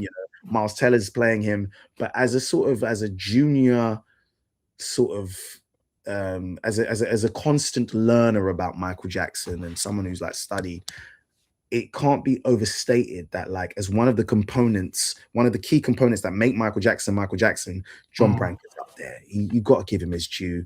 But the question here is, I can't understand why Branca appeared more often than this is a good point. This is a good point, and this is a good question. And I would love to talk to someone who is involved in the film because I have questions. That Motown section was like, yo, we want to see more of it. But I think they ran into problems because if you think about Cat Graham was playing Diana Ross, Berry Gordy, Diana Ross, intrinsically linked. Berry Gordy, Diana Ross, Suzanne DePass. There's like not nearly enough of those people. But I think because Diana Ross didn't want to be involved and didn't want her likeness used after things had been filmed, she got removed. There's going to be so much. Can you do that? Can you do that? I think you can. I think you can at a certain point. If you're a public figure, I think you can have your likeness used anyway. But I don't know the full legalities. I need to talk to someone in editorial policy. And Benson said he wanted to make himself look important. I think partly the thing is John Branca is never talked about in any of the visual representations of Michael Jackson. And it is, I think it's important he does get his due, but we'll go back to him in a second. With Berry Gordy, like there's a scene that kind of made me cry, is when they're in the studio, he's asking about the EQ and all this type of stuff. And Billy D. Williams had played Berry in the Jackson's An American Dream, and there was a similar scene in that TV series. And in a brief moment, Michael hugs Berry Gordy when Joseph comes in. And you realize, and Michael's always said it about Berry Gordy being a father figure to him. And it's so beautiful because actually it was Joseph's insistence that the children call him Joseph because he didn't want them calling him dad or whatever. And so to actually have a real father figure in that way was a beautiful thing. There's also, if you read J. Randy Taraborelli's book, there's also a passage in it whereby... this was some stuff about being a lawyer say public... Oh yeah, I've read that. Public figures need to give clearance for their use of their names and likeness, especially in California's legal system. Fair play, fine. But in there's a passage in that book where it talks about just before the Jacksons leave Motown for Epic, and it's one of the most important moments that Michael's had. He, without the knowledge of Joseph or any of his brothers, he went to Berry's house and had a summit with him and said, "Look, I want to meet you." And this was just around the time that Jermaine, I think Jermaine had, like, recently married Hazel Gordy and all of this type of stuff. And he said, I think Michael said to Berry, "Mr. Gordy, please don't hurt my family," or something like that. And Berry said, "I'm not going to hurt your family." So it was a big summit. And I think when Michael got back to the house, Papa Joe was pissed at him, like, "How dare you?" But this was like one of Michael's first forays as like a young adult going in and handling business by himself. But the fact that he and Berry Gordy had that relationship and were in Mm. dialogue, that's some father son kind of thing. And the lovely person who pointed out that, like, yeah, why is John Branca more heavily involved? I think that might have to do with the legality, because if you really want to go deep into it, there was a scene with Gladys Knight, Yeah, where yeah, she's yeah. When singing, she introduced them, yeah. yeah, but Gladys Knight was the person who actually discovered the Jacksons. She actually discovered them, not Diana Ross. The Diana Ross Presents the Jackson 5 album was a great marketing strategy. And look, it can't be overstated how good Motown were with public relations. That scene where he tells Michael, "You're 8." Yeah, yeah, yeah. Was That that at happened. That was real. That stuff was real. That stuff was real. Michael Jackson was billed younger than he actually was when he came out. And that, if you think about that practice, that's an industry standard practice. I know a lot of very well-known singers, particularly women, because it's like a horrible thing in our business, but it affects women particularly, where they lie about their age, where it's just and you don't have to do it so much now, because like we're a lot more transparent. But because in the old way, the pre-internet way, the image and how you presented your image and the first look that you had with the public was so important. So shaving 2 years off of Michael Jackson's age made him even more impressive, because 10's cool, but imagine being 8 and being that good. I mean, that's And good. Yeah, yeah, yeah, yeah, yeah. and so it's all in the J. Randy Taraborelli book, because he would go back to this thing about public relations. Gory would say it's public relations, and that was actually Michael the first forays into understanding how you control the narrative. Mm. Now, there was even the whole Motown thing. Motown were very apolitical. It was only when Stevie and Marvin broke away from the reins of Berry and said, like, "No, we're writing our own stuff and we want to do some political stuff." Because hitherto that they were like, "Yo, you got to sing these love songs and that's it." Mm. In that period of rebellion, that early 70s period of rebellion, the J5 represented the sound of young America, whereas Marvin Gaye was doing What's Going On, and Stevie was doing Innovisions, which had like real political overtures, rightly so. But so there would be stuff like press junkets where they specifically wouldn't talk about any civil rights stuff, even though they were outwardly very black, big afros and all of that type of stuff. And then there was there's anecdotal thing of like Michael talking to a black reporter, and having been told, like, "Yo, we're gonna stay away from the politics." As he's leaving the guy, he gives him a soul shake and like, right on. You know what I mean? And it was just Motown instilled, because they had their whole charm school. Motown instilled the whole thing about public relations and all that type of stuff. I think Michael Jackson actually took it to its zenith, and it's one of the things that became an albatross around his neck later in life, because Michael planted a lot of those stories about muscles, the boa constrictor, and hyperbaric chamber. Like the hyperbaric chamber, which was at the I think it was the Broffman Medical Institute, which was kind of an oxygenated chamber to increase healing and all that type of stuff. That picture of him, which ended up in a National Enquirer, he posted it. He got in and then he took the pictures, and then Frank DeLeo leaked the pictures. That's the story. Now, and I'm not saying this to denigrate Michael, but Michael was a genius showman. He was P.T. Barnum. He was P.T. Barnum, and he wanted to create that circus thing. The problem is, it's the Faustian bargain. when you make the bargain, when you make the deal with the devil, you just can't Mm, control the thing. And by 1991, 1992, when tastes changed and times changed, Michael couldn't control the thing. So the Wacko yeah. Jacko thing and bolted the stable, and you can't control it. Was there Mhm. elements of racism in that? 100%. But I think would be wrong if we don't give Michael Jackson agency in his own story. He was a Mm, genius, and he was a genius level showman. But mm. we And I we think have that that's probably one element that people would like to see, the fact that how did he buy the Beatles catalog, and how did he it's negotiate to get back his masters from his yeah, albums from Sony to well stay that on board, yeah his that story's $1 billion deal with yeah, yeah, with the yeah. billion-dollar deal, which wasn't really a billion-dollar deal. That was PR. It wasn't a billion-dollar deal. The deal was that we'll give you $1 billion if the next 7 albums match the sales of Thriller, which was like a noose around his neck because they were never going to match the sales of Thriller. Mm. Just impossible because he taped on his wall for Bad 100 million, and he did pretty well as a follow up to Thriller, but it's just he just set these impossible tasks and Yeah. kind of went. It's like you shoot for the moon, and if you hit the stratosphere, amazing. Mm. But in terms of the Beatles deal, those things would have been great. It would have been great to see the Paul McCartney thing, but you're talking about 3 parts to a film. Yeah, Um, yeah, yeah, and they could easily, yeah. as I said, I think they could easily expand. The question, what did you make of the relationship with his bodyguard, Bill um, Bray. Bill Bray? I love the fact that they put Bill Bray in there, and I love the fact that there was like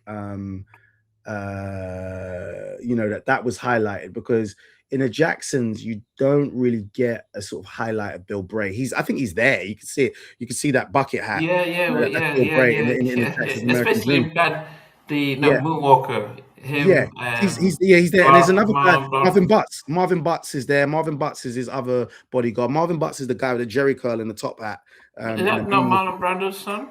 No, that's Miko Brando. There's Miko Okay. Brando, who's Marlon Brando's son, who's in that little in that moonwalker thing before Yeah, yeah, they get flattened. yeah, yeah, There's Bill Bray, there's Miko Brando, Marlon Brando's son, and there's a guy called Marvin Butts. He's the guy with the top hat and a Jerry curl, who Okay. no one really talks about. But even just that look of like, who is this guy with the top hat and a Jerry curl? That's Marvin Butts. But the Bill Bray thing is really interesting because Bill Bray was another father figure, and actually the story goes that Bill Bray stayed with him until more or less he died. Like Michael Jackson looked after him. I think there was a severance moment. There was a moment where I think he fired Bill Bray, Wow. and Bill Bray was there actually when they did the body examination, when they did when they wanted to corroborate the accusations and the blotches on his skin, and they had to strip Mm. search him.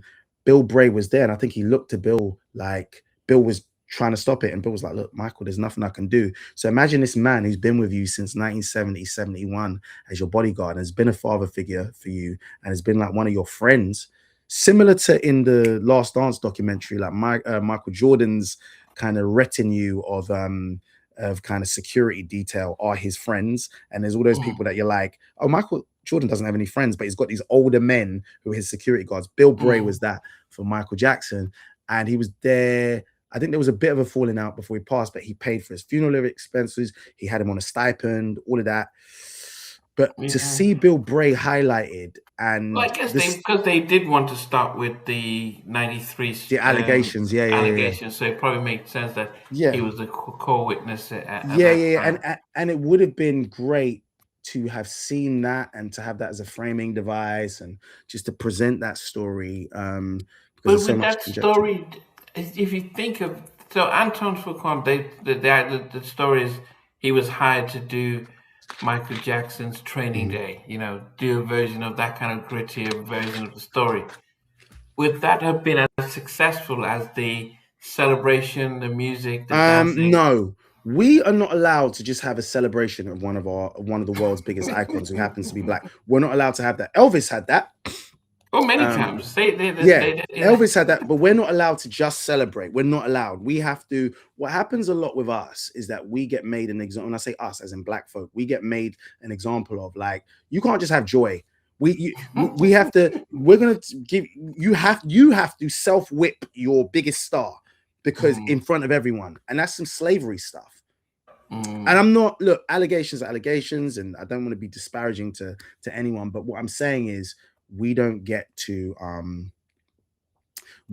just celebrate our biggest stars without mm. giving us the option. Like, do you want to tell it? Do you not want to tell it? It's like, no, because you haven't talked to this controversy in the way that we want, it doesn't, the film is irrelevant. It's like, no, we as a family will discuss that. We as a family will discuss it. Yeah, We as a family will discuss it. But no, we want to celebrate our person. yeah. And look, the cynic in me says that maybe they knew. Maybe they knew that there was an NDA and all that type of stuff, and they filmed the stuff anyway, in the knowledge that they'd have to remove it because actually they could use that as a defense to say, like, guys, sorry, we filmed this stuff, but we didn't know because we weren't in charge of the Uh, estate at the time, so we can't actually put it in and yada yada yada. but that would be quite, because I mean they showed, I've seen stills of him and his mum doing missionary Cool. work as Jehovah Witness. Yeah. There's It, like I've seen that, and they didn't necessarily use that stuff. But there's a cynical version of me that says that, oh, they could have done that because 20 million to $1 billion, $2 billion estate, that's nothing. the Benson saying kind of family No, actions ending, stopping Benson, the I get farm. that. No. Like Benson, I completely get that. But what I'm saying is the cynical version of me is like, this is our, let's do this. And this is a conspiracy theory, but it's like, let's do this so that we're hamstrung anyway. Because Branca had been fired just before this period of time. So Johnny Cochran was on that case. Johnny Ah, Cochran was on that case. So it's like, imagine you have an estate as big as Michael Jackson's. I'm talking about before he died, and you have all these things, and then I'm now back on your legal counsel after you fired me, and the previous league team didn't do a proper handover, so I don't know what's what, and things have been lost and all this type of stuff. So yeah, of course, like they were hamstrung by that NDA that was signed after that agreement. But to be fair, I think the agreement was, I think that deal was made through insurance money. Like Michael didn't pay off of his own money. That I was think money it was cheaper for them to to pay it off settle. and continue the Dangerous tour Yeah, it was. I mean, the Dangerous Tour didn't even continue, but I think what happened in was, I Europe. think Michael, yeah, no, it didn't continue after that because by 94, because there was a period, I don't know if you remember it, he came to like the Priory, like Elizabeth Taylor. I remember seeing it on GMTV as a kid. Elizabeth Taylor brought him to the Priory for like, because he was addicted to painkillers at that point because of the stress and because of obviously his burns, and that had all hit ahead. But he didn't continue the Dangerous Tour. I think that ended in Bangkok when the allegations happened. That all scuppered. But what I think is the money actually was a windfall from royalties. So I think there was an ATV windfall like from publishing royalties that paid for the thing, and I think his insurance company was just like, let's settle. Equally, when you do discovery for someone like Michael Jackson, the prosecution can ask for whatever. And imagine you were a master magician, a master showman. You don't want your ins and outs, particularly as Michael has sort of stated, I only ever had 2 nose jobs, and I never had my chin done, and I never had my lips done. They're gonna the prosecution will have the right to talk to Steve Hofflin, who is his first plastic surgeon. They'll talk to Arnold Klein, who was a rival to Steve Hofflin, and allegedly is Prince's dad, whatever. Hmm. So you're gonna have that conversation. They can ask for whatever they want. And if someone as private as Michael Jackson is like, yo, I really don't want to go through this, so let me just pay. And that was one of the biggest mistakes he ever made, because actually there was a moment there to be like, yo, let me deal with this. But I suppose at that point in time in history, that's what you did. You settled. It's like Michael Yeah, Jackson's not going but to court. but unfortunately I think at that time at 93, well, so 93 started off with, he did the Oprah interview, he He did did the the open Super interview, which Bowl. was great PR. Great PR. Yeah. I stayed up late to watch that, and my mum sent me to bed. She said, "We're taping it for you." Still have it on cassette tape on BBC. Yeah, the Oprah interview did crazy for him. Yeah, but it was almost like he was being celebrated, because I remember just Mm. like seeing him doing the Super Bowl. he did the Oprah stuff in '93 after the Super Bowl. He um he got the Grammy Legendary Award. Yeah, He yeah. was and everything at all the award shows. So it was almost like a universal acceptance of Michael. Mm. Then when this happened, it was almost like what at his height. He Crashing came. down. They crashed him down. It crashed down and it never returned to what it was. And I remember when Dangerous came out. I remember getting Dangerous. I mean, I was hyped for Dangerous, but I remember seeing a thing on Newsround. Do you remember Newsround? Yes, yes, Yeah. yes. Okay. It was on a Friday night. It came out, and it was on the advent of this is it was on the sort of eve of the album coming out, and there was also a ABC interview with Barbara. I can't remember who it was. So, there's the one where he did with Lisa Marie, and but the news round article thing was basically like, this is the album that will make or break Michael, and they were showing the big statues going through the Thames and all this type of stuff, the Oh, is that promotional stuff. not yeah, history? Yeah, history. Mm, So that, I mean, to me, that was still Michael Mania for me in '95. mm. But the album History, it was cool and it had some bangers on it. But, you know, Yeah, you it had wasn't like History and then you had Blood on the Dance Floor, History in the mix. And when Blood yeah. on the Dance Floor came out in such quick succession from History, I was like, this doesn't feel like a Michael. It doesn't feel prestige enough. And that, So the idea was because when Spruggs, one of Teddy's producers, they were sure. in the studio Mm, recording. I mean, he had hired out the Hit Factory. yeah. They were in the studio recording brand new songs. They Yeah. had recorded some tracks, and all of a sudden, I think Sony pulled the plug on them. And they Mm, were trying to get Michael to do stuff like the Butterflies and go back to, but Michael was mm. still chasing the He's Janet sound. Yeah, he's chasing the He yeah, was he's still chasing that. chasing it. But they were some of the things they recorded for Blood on the Dance Floor. He said ended up on History, ended up Mm. in Invincible, On Invincible, yeah. on Invincible. Some of the stuff they were trying to do there. Hmm. Um, I know that they've had, and both these guys, both Mr. Savignon and Benson, are talking about that the payment was forced on him, but it Yeah, was the one thing he regretted was that he couldn't stop it, yeah, yeah. He because couldn't. He it couldn't. almost Yeah, like acknowledged guilt and stuff. yeah. Um, so, I mean, going through the movie, if you were told to write the screenplay Mm. based on, okay, you can't show this and this, what would you have written differently about how compared to what the movie was? Would you do Joe the villain and Michael trying to escape under the after the under the shadows of his Yeah, wicked dad, I and would. then It's so interesting, isn't it? Because the film is called Michael, so it's whatever angle you want to present of Michael that wasn't seen, and we haven't seen Michael the eccentric neurodivergent. He's been sort of classed as neurodivergent, but in a lot of corners, in that way that in modern times everyone loves to say, "Oh, you've got ADHD." Everyone on a weekly basis, someone will diagnose me with ADHD. You know what I mean? On a random, like, yeah, oh, you've got ADHD.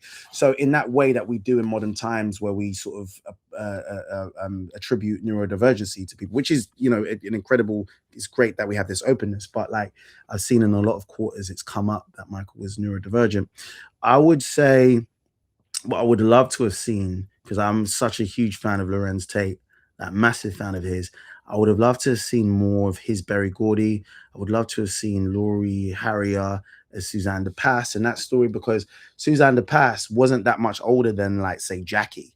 She was a mm, kid. Like she was a kid executive, yeah, yeah, who was their A&R.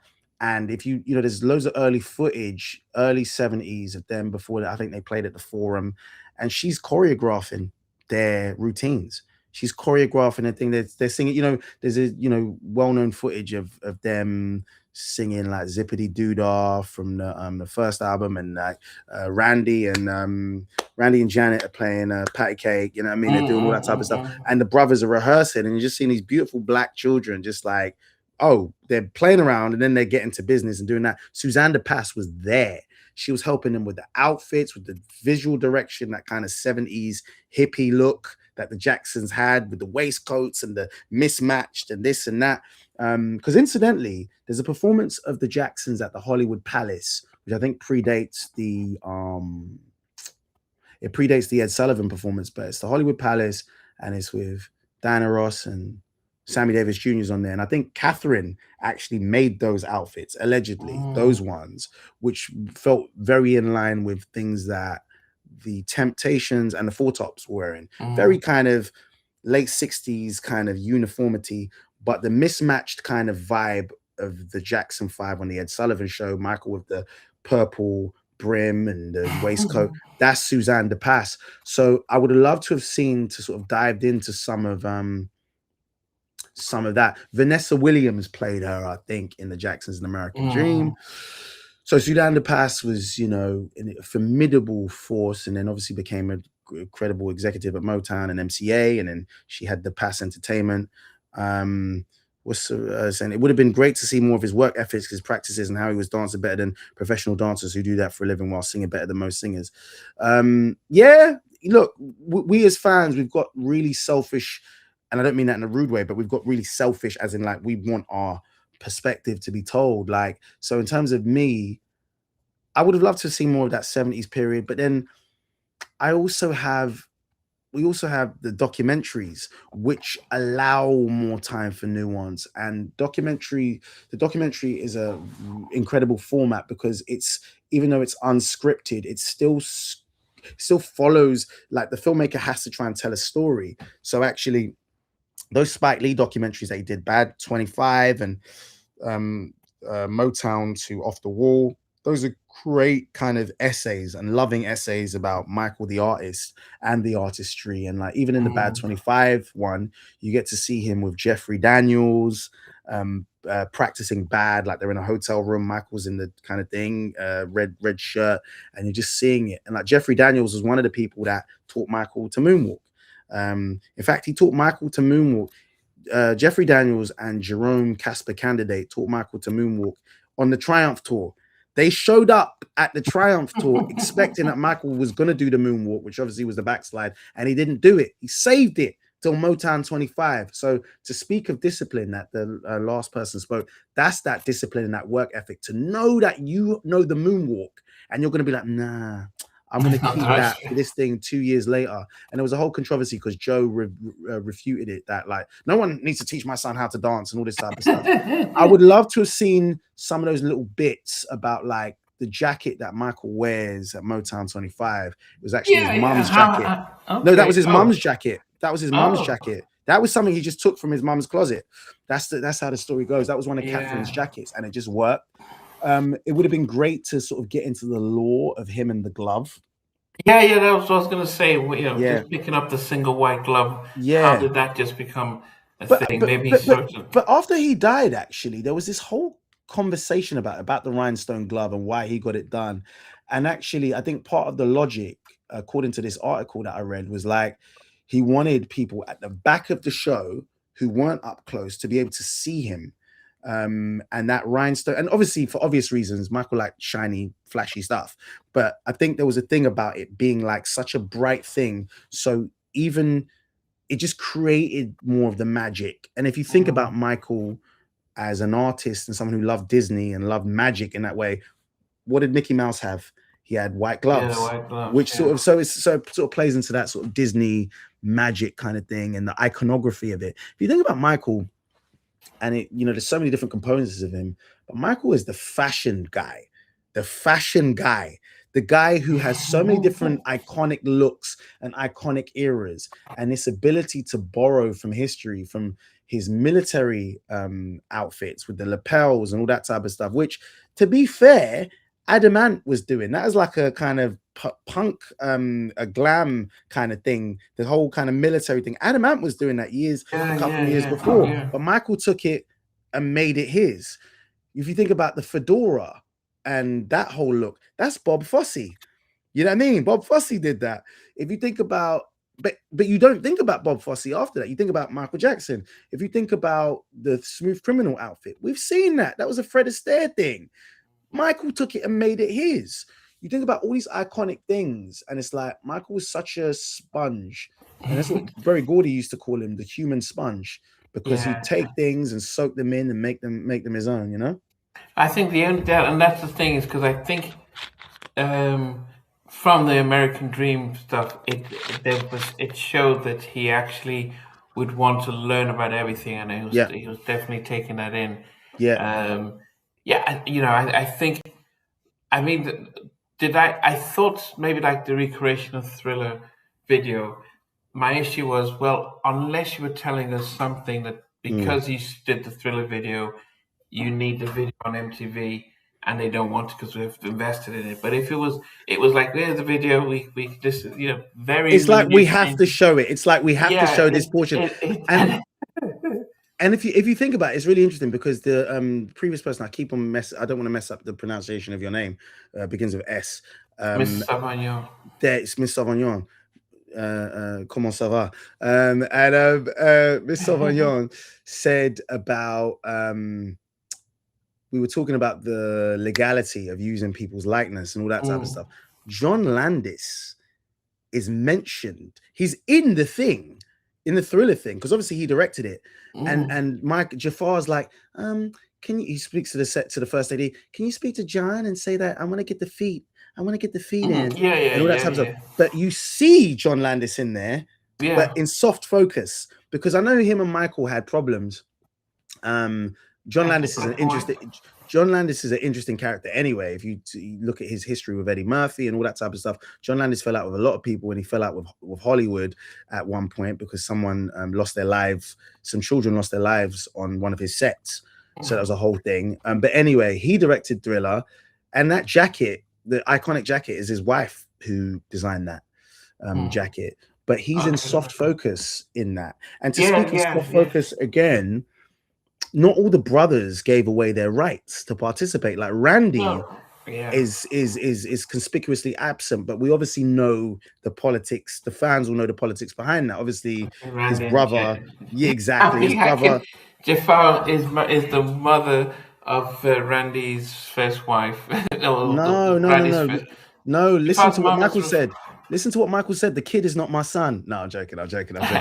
I'm joking. I'm joking. So can Yeah, you just imagine that yeah. your ex-wife's son is your brother's? Which is just tricky, and I think Janet and Randy are super close, and I think for years there's been sort of internal strife with uh, You mean? the different factions. Yeah, and it all leads It's back to mainly Jermaine. Jermaine. I mean, the rest of them they're cool, but Jermaine Yeah, steps in and Jermaine. out when he wants to, kind of thing. He does, and I think look, I'd love there to be a like little kind of parody mini series called "All My Brothers, Including Jermaine," because Michael Jackson has said that phrase so many times, and you know it's like there needs to be some kind of some cartoon series called "All My Brothers, Including Jermaine," because you like Michael, you're not slick by saying that. That's jabs to your brother. But to speak to that, the brothers were in soft focus. You never got a moment of like, oh, Tito, what do you think? What do you think? There's even a scene where where they're talking about, nah, the Jacksons, that's our Coca-Cola. That's our brand. That's our brand. We gotta, this is our Coca-Cola. And so there's that whole scene, but there's only three brothers on the couch. Where's the rest of the brothers? Because the three brothers and Catherine's there, but where's the brothers? Janet's absent from the film. Do you think Because if they? I think by putting Latoya, you notice who's missing. yeah, Because but Latoya Phoebe's needed missing. Latoya got paid as an exec. With all respect to Auntie Latoya, she needed the bread. She had to do it. Latoya was If not. they had removed her from there, you could then focus on just the five brothers. Um, Mm. Yeah, but there's so many ways to skin this proverbial cat. You could have gone up to the allegations and you could have gone up to what Latoya actually did. Because Latoya was the prodigal daughter at the point. Michael and her were so close. Like if you think about when they went to New York, which is a whole period of time that they didn't show, but I think they filmed that, but they couldn't show it. And they had to Frankenstein some of it. Like he goes to Studio 54 after the album's out. Um, Randy wasn't paid his fees for attending the trial with Michael. Okay, cool. Thank you, Benson. Benson's the font of all knowledge. Big him up. that was the fact that that's why he's upset with this date. Like, look, No, no, I no. showed But up.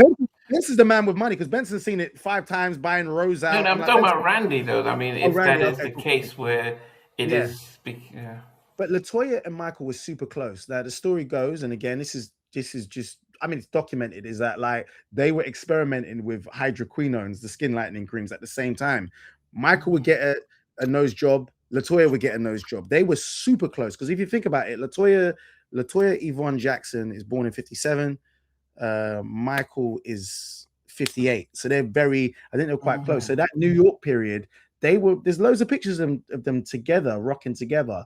Now, what's interesting is that they were super close at one point in time. Then by the allegations time, she'd married a guy called Jack Gordon, who was also her manager. Because Latoya had some forays into music, and actually her debut album, actually, I forget the name of it, but it's got some bangers on it. For all the producers in the chat, if you want to like sample some stuff, that's got some early 80s funk that is crazy on it, crazy records. But she then released a later album, which was a reaction to both Control and to Bad. And I think the lead single was You're Gonna Get Rocked. So listen, watch that video and watch how much influence there is. There's a song called You're Gonna Get Rocked, and she's kind of rapping on it. It's terrible.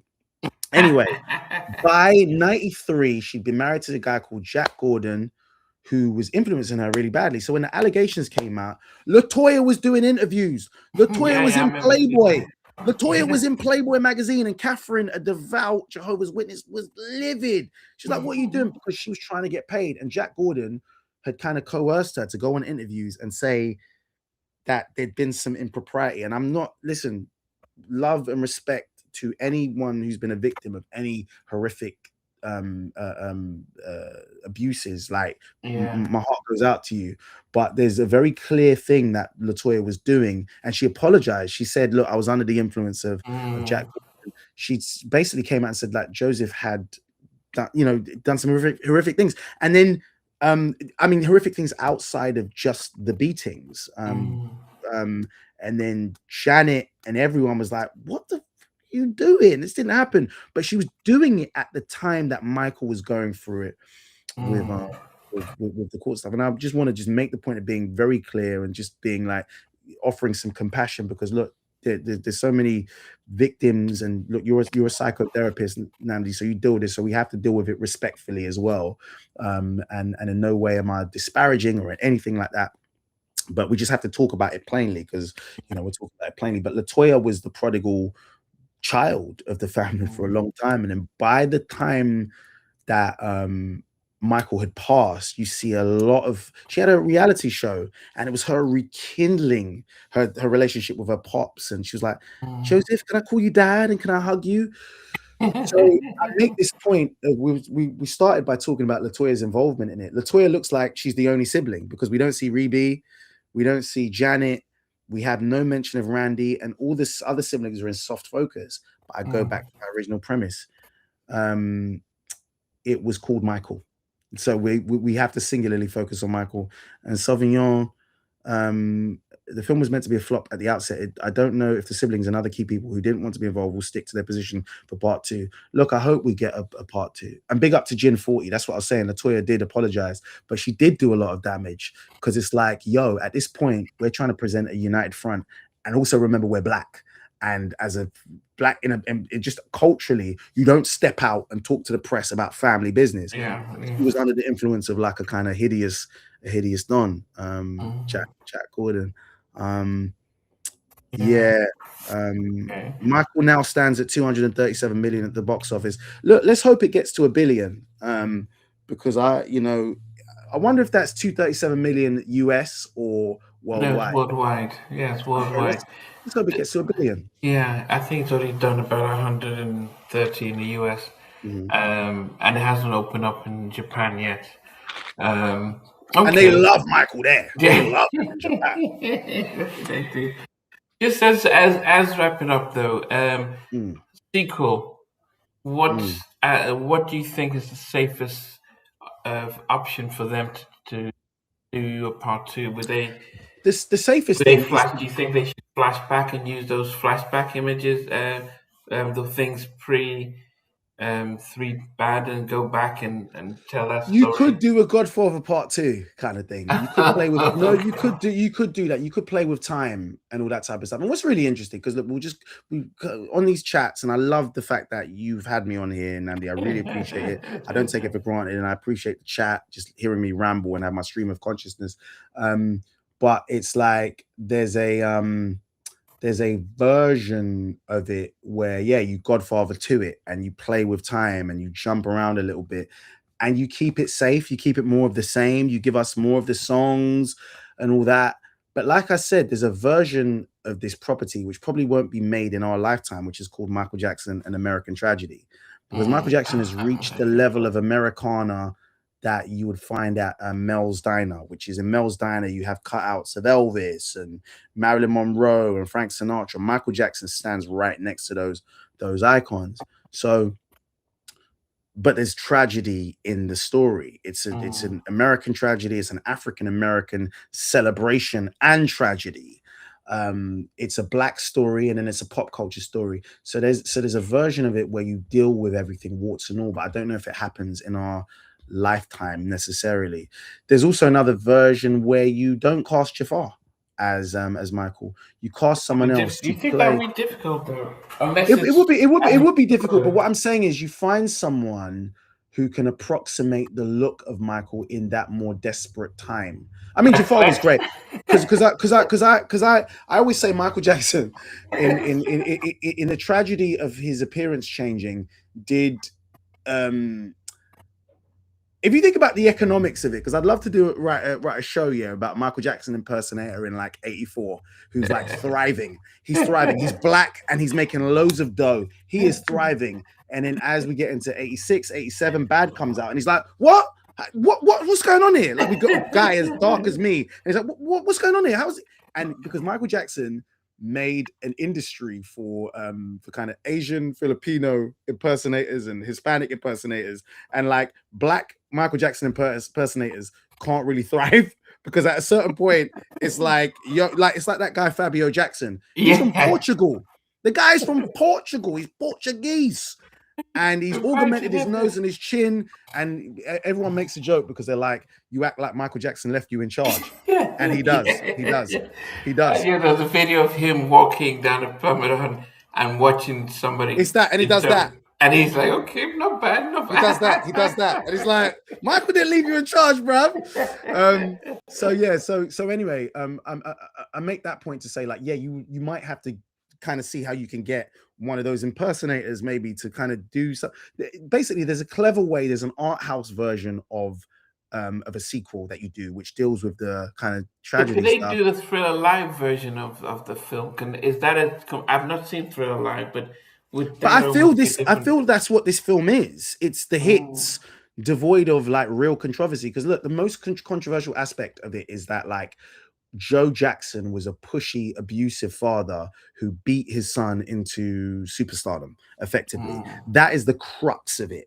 okay. And we haven't Beat him into we superstar. haven't found necessarily a villain to be the corporate element of Michael's orbit. The corporate element being like those folks who enabled the lawyers and managers who no, E Casanova is actually a good. Oh, E Casanova could play him. Yeah, but no. Yeah. Sorry, Benson. Sorry, excuse me. That's why I need to put this chat separately because Benson's always got good thoughts, man.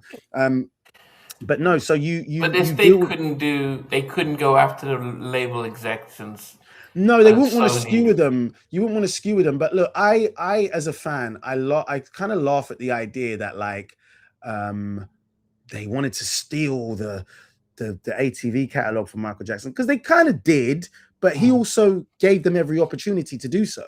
Because if you look at it, he was a billionaire. So he was a millionaire spending like a billionaire. So yeah, you've got the Sony ATV catalog, and at one point it was worth half. Before he died, it was worth like $500 million. But yeah, he had leveraged that because he'd sort of taken out a 250 million loan on that, which yeah, Sony with the guarantors for, and then they sold their guarantee to Fortress Capital or someone like that, and those are the sharks just waiting for you to default. So when that Martin Bashir documentary came out and he was doing his yoo-hoo, yoo-hoo, and buying all that junk, it's like, yeah, the sharks were circling because they're like, yeah, you're going to default. And so you could argue, and to the point you brought up, it's like there's a conversation about the illicit managers and mismanagement of and the yes people that orbit someone like Michael Jackson, and the kind of I don't want to name names because I don't want any defamation cats to come after me, but like there's these kind of spiritual advisors that he had around him that weren't of our culture. You have, let's say, someone like Uri Geller. It'd be interesting to see that Uri Geller story, because Uri Geller was the one who introduced him to Martin Bashir and told him that doing the Bashir interview would be a good idea. And then where is Uri Geller now? Uri Geller was the one who told Michael Jackson do that, and basically marched him towards his demise, because it's no surprise that 6 years later he was dead. That interview accelerated his demise. I'd say the Pepsi thing was one of the first sparks of that. If you think about, you've got an addiction, a drug addiction to Demerol from '84. And I kind of looked it up after that. I looked up like 84 was a big year for Michael, because that Pepsi commercial, that burn thing happened in January. It happened in January '84, I believe. Benson might correct me on the timeline. It happened in January '84, and then he was healing, but then the Grammys was February. So I'm like, Michael Jackson was at the Grammys in '84 where he swept it. He got eight gongs. He swept it, but he must have still been in pain during that period. And then a few months later, they were on the Victory Tour. So imagine going through that. You had life-changing burns, and you're doing this tour with your brothers, and the tour is like just a controversial tour because you've got the promoter Randy Sullivan, he's doing one thing, and then they get Don King, who's doing another thing, and then there's a whole ticket controversy. And then Michael gives up his whole fee because he's like, this is embarrassing. He wrote a whole thing because this young girl had written to him and said like, yo, the ticket thing is unfair, because they were making people buy blocks of tickets. It was a scam. They were making, and then when Michael Jackson found out about it, he was pissed. And he was like, I don't want to work with Don King no more. And shout out to Dion Cole. Shout out to Dion Cole for doing a great Don King. He did a great Don King. But what I would say, not in conclusion, because you and I will probably do another thing anyway, and we'll probably we need a part two for this. We need a part two for this podcast. No, but we talk about what I would say is that what's great as a fan is to see the groundswell of fandom and to see everything on my timeline is like, did you realize in 1984 this happened to Michael Jackson? And everyone is mining content about it, and it's great because actually this geeky stuff that us nerds kind of hold dear is sort of becoming part of common parlance and common culture. But then equally, now everyone's saying like, oh, this person should have a biopic, this person should have a biopic. I would say this: not everyone is worthy of a biopic or even a TV show. Not every famous person, their story does not warrant having their life story told, because you're not Michael Jackson.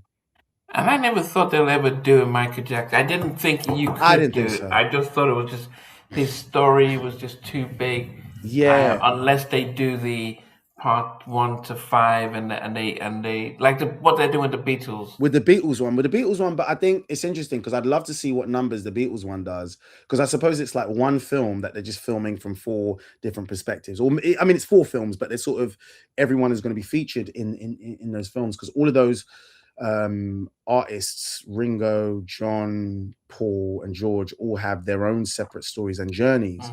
But I wonder what numbers it will do, because we are so far removed. We're like 60 years removed from the wake of Beatlemania. So how relevant it is and what kind of magnitude it will hit up is interesting. And again, I wonder if Michael will be featured in Paul's film. You know what I mean? Like in the Paul film, you know what I mean? Because that whole kind of thing of like, yo, this kid who I gave the information about buying songs, he just ganked me for my publishing. And then Paul at some point asked Michael for a raise. on his royalty rate. He came to him after the sale in '88, and he was like, "Oh, Michael, we bought these songs. We made these songs when we were kids, and we just thought songs belonged to everyone." And that's my terrible Scouse accent. And then he said that he went to, apparently Paul's lawyers went to John Branker and them and said like, oh yeah, Michael said he's agreed a royalty rate increase. And then Branker went to Michael like, did you agree a royalty rate increase? He's like, no. Like, no, what the fuck are you talking about? He's like, while we're at it, go and license some songs. Let's run this thing like a business, Branker. Like Michael Jackson was cold with it as a businessman, and that's the joy of Michael. The But that's what I dichotomy. wanted to say. I want Yeah, we want to see the yeah, businessman, the man the who wanted to buy Marvel, and yeah. yeah. Yeah, the dichotomy of this Peter Pan like figure, which I think was an act, and then this stone cold businessman and this student of James Brown and Jackie Wilson and Fred Astaire. Anyway, Mm. Michael's a fascinating conversation. He's one of the most interesting people, one of the most interesting people that has ever lived. Facts. Definitely. Yeah. I mean, everyone, we appreciate. I mean, yeah, we as I said, your chats are rolling through, um, and yeah, we are going to come back at a later date to review the Off the Wall album. I would say from the movie, the one part that really touched me, that I do wonder the trajectory of his career and his life, was that Pepsi commercial, the Oh yeah. fire, the severity of what it looked like. It didn't, and I'm thinking, when you have a megastar, I mean, can you imagine anyone on set and a megastar getting injured like that? It just seemed like, my goodness, health and safety back in the day. But Mm, what did that do? Because was that the trigger for the humanitarian work that he did? And did that just change his priorities? What happened? What was the outcome with that? So you could have done a film just yeah. fire, and then what happens to Michael after that? And Yeah, uh, there's so, like you say, there's so many ways to skin the cat, and actually that will be the joy, is like um seeing the reinvigoration of the estate, and seeing, because I think the estate's been run excellently. Personally, as an observer of it, you took something that was in the red and put it in the black mm. metaphor. You know, you put something that was in the red, put it back in the black, and actually just keep running it, and introduce it to new audiences. But yeah, there's so many ways And to just on that though, does Jafar have a career in acting, or is he just, that's it, your forever Michael? It's And so I think it's like this. I think it's like the actor that played Tupac, Demetrius Shipp. It's a really tricky one, because so there's a few things. I've been watching a lot of Michael auditions, actors sending out auditions for this was me, this is my audition for Michael. And I want to say to casting directors, please don't do that. You knew you were going to cast Jafar. Why are you wasting actors' time? Don't do that. No, I genuinely think it's a really hideous thing to do. I genuinely think, and casting directors will hate me for saying this, but I just think it's a hideous thing to do for actors. You knew that Jafar was going to be the thing, because you were training him and giving him acting lessons 2 years prior. Now all these young actors, bless them, are just putting out like, oh man, I'm coming up for the Michael Jackson role. Jermaine, because Jermaine is very good at this. Jermaine put his son, Jermaine Jackson Jr., in the Jackson's American Dream. Jermaine's a producer. He's going to angle for his son, just like Ice Cube angled for O'Shea Jackson Jr. in the NWA film, and did an amazing job. But I think it's a waste of actors' time, when you're up personally. against Your Majesty. Yeah, or Your Majesty Jafar. Narcissist much, Jermaine? Narcissist much? Your Majesty Jafar? Jacaranda? Jasmine T. No. So, do I think Jafar has a career? Look, I hope he does, and look, he did an amazing job. But some things are so. Some people are going to be so indelibly and inextricably linked to that role they played. Like Demetrius Shipp, I didn't love the performance of Tupac. I didn't love the Tupac film, but he looked like him. So I think that was the sell. That was the real boon for that film. But he hasn't worked like post that. So it Okay. goes to show that like some people either have the chops or they don't. Jafar as his uncle, phenomenal job in a version of Michael to screen, because I still love Wiley Draper. I still love Jason Weaver. Like Jason Weaver, We're good. I'm such a Jason Weaver fan. I think he's brilliant. Yeah, but you Um, think Because we think about the American Dream stuff. I Mm. mean, I loved watching the New Edition biopic, and Oh, I that's loved number watching. two. That's number two for me. New Edition is But number two. Shout out to Algie Smith, man. Oh, and then the other one was the Temptations. They did I oh don't yeah, know if you, with yeah. with Leon, Yeah, with Leon. so Yeah, the Temptations biopic was probably one of nobody came to see you, Otis. yeah, Yeah, it is probably one of my all-time favorite movies, the Temptations biopic. But they had time to go through the story and yeah, and and stuff. yeah. I think in the movie it was done on TV and you had the hours to do it. To do a movie like this, I mean, as I said, 2 hours went by so It quickly. went by so quickly because there's so much story that you can get through. But also, I think, reading about it, the TV series was Michael's him signing off on it was a concession to the family to be like, yo, get some money. This is the last time you're going to get paid for me. Because I think Michael is always valued cinema and the cinematic aspect of stuff. And Michael was always seen as a cinematic level artist. I think New Edition's story lent itself to TV because Yeah, while they're big culturally, they're not. If you do a New Edition film, it's not going to do numbers. No offense to New Edition, but it just isn't because I don't yeah, think they had a splash, the same kind of splash as Michael. I think the New Edition story is one. I put it next to the Jacksons in terms of it was so brilliant. BT did an incredible job. All the actors killed yeah, it. yeah. But yeah, so we'll see, man. We'll see. But yeah, we got to do a look. What's the point of doing an off the wall thing, really? Because what can you say about one of the greatest albums ever made? But I'll do it. I'll do it for cultural purposes. You know what I mean? It's one of my. It's next to Dangerous. Is like my favorite Michael album. I think. And I think it's like my favorite, just because it's his first.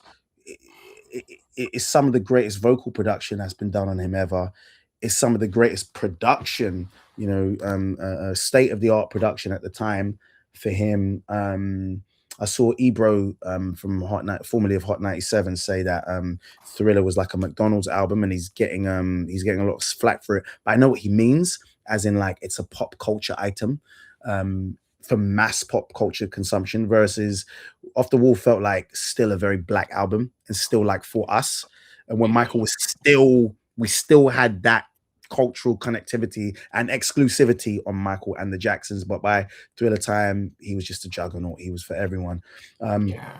but yeah, Off And the I Wall. do wonder, you do wonder if, I mean, he's fortunate that he had all those band albums and other solo albums Yeah, yeah, before they did Off the Wall, which was massive, 10 million, before you do Thriller. So you mhm, can almost say you were going up, but then you get to Thriller. I mean, maybe if Bad was that big album or so.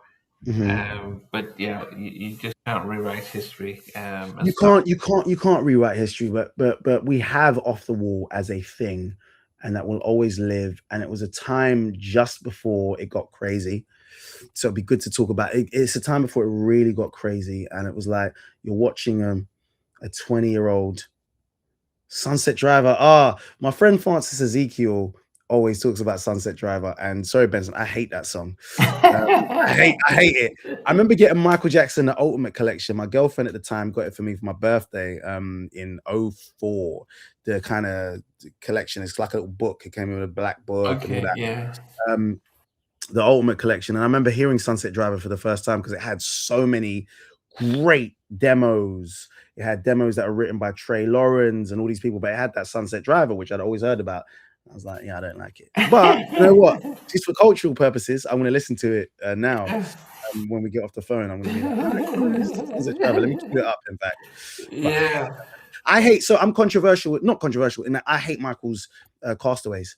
I really hate the songs that didn't come out because I think, whereas like Prince, his B-sides are like just as good as stuff. So not even his B-sides, but his offcuts, the things that mm, were on a cutting room floor, or whole albums that he discarded, like things like the Black Album that he discarded.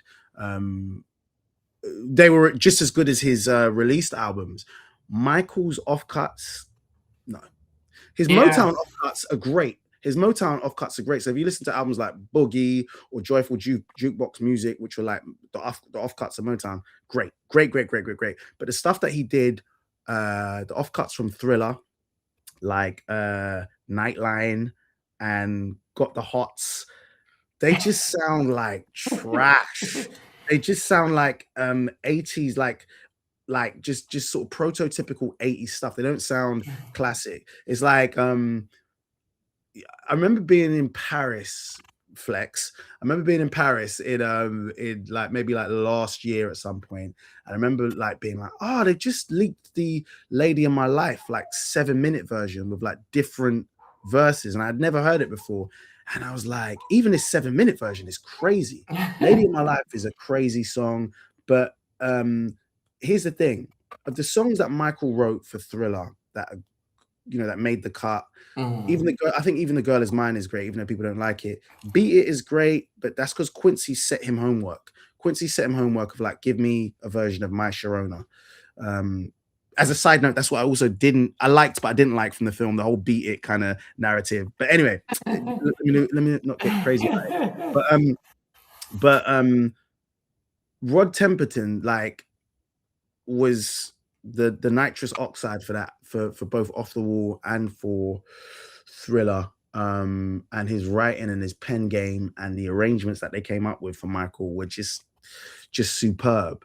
And so to my point, like songs like Sunset Driver, which Michael had written by himself, they're cool, but they don't feel like, oh, this would have been this would have edged out Working Day and Night, or this would have edged out I Can't Help It, you know. Circus Girl should have been replaced by The Girls Man. Yeah, I mean, I will. Yeah. Oh, you mean Carousel? Carousel. That was Carousel. yeah, that Carousel. Yeah, Carousel. Carousel is a beautiful song, man. But it's like you either get Human Nature or you get Carousel. You can't have both those flavors. No, he says Circus Girl. Oh, okay. Oh no, it's called. It's called. I think it was called Carousel or Circus Girl. I think they call it both. But like, Okay. I lost my heart to a circus girl on the carousel. That's what. Okay. Yes. On the carousel to the circus girl. Yeah. Mm. I mean, so guys, I mean, we appreciate everyone who joined through and listened up, and someone put your hand out, was supposed to be on the Dangerous album. Mm. They agreed. If you saw the video of him and Bruce Swedien, they said, okay, we're going to put these songs this order, and then they just decided to put in. Yeah, we've talked about it. I would have removed Keep the Faith, and I probably would have removed. Don't tell Francis. Don't tell my friend Francis Ezekiel that he'll come for all of us. It's his Because you favorite can't song. have Will You Be There and Keep the Faith. That's what I You have the said. two. That's what I said. And You get then one you or the other. probably, as much as I like the what's the name of the film, the song for the boy who died of Will you AIDS, be? Gone too soon. Gone Too Ryan Soon. White. As beautiful Ryan as the White. song was, I would have just taken out I the album. disagree. You got to keep that. You got. I disagree. That's. Or Say you take away Heal the World. Yeah, you get one of those. But I think Gone Too Soon needs to exist. But also, it needs to exist so that when Usher sings it at the funeral, it hits you a certain way. Because the reason why that song hits so nicely at the funeral, as morbid as that sounds, and like I was in floods of tears, is because of the resonance of it. It's a song that Michael sang for Ryan White, who died of AIDS in 92, and who he'd known. And then we see him sing the same song. We see Usher sing the same song for his own idol at his idol's funeral. So the symmetry and the kind of storytelling in that is like incredible. Yeah, I understand. I mean, we've only gone for that debate for that album, but as I said, we will. I mean, AK is in LA at the moment, but when he gets back to the UK, we are going to look at the Off the Wall. But it's been great. I mean, please go continue to support the Michael movie. Yeah. It is it's amazing to see how maybe the negative reviews actually galvanize the community to say we're gonna go regardless of what you said, because if those reviews had made the film debut at like 20 million or 15 million, they wouldn't even think about it. It would have been just a disaster. But Mm. yes. I mean, people would hoped it would be a disaster, but like, look, what is really clear is Michael Jackson is loved. Yeah. After all this Yeah. years, he's still loved, appreciated, and admired. Guys, we appreciate you guys. As I said, AK will be back off the wall. But yes, take care, guys, and check out. Okay, do you want to tell them where they can find your music? Uh, Google my. I'm sorry, I should be speaking proper English. Go to all the DSPs. It's just my government name, Akemji, Akemnji. I put out songs every now and then. Some stuff in my archive, stuff that I'm writing at the moment, and it's good stuff. Good R&B, modern R&B with like a kind of retro leaning thing, and my pen game's incredible. So go listen to that. I produce all the music, so go listen to that. And we've got Black Ops, which is out on all streaming platforms in the UK. It's on Hulu in the US. We also have Famalam. I'm also in the Ballad of Wallace Island with Kerry Mulligan that came out last year. What else? Queen's Gambit on Netflix. What else? There's stuff. Google me.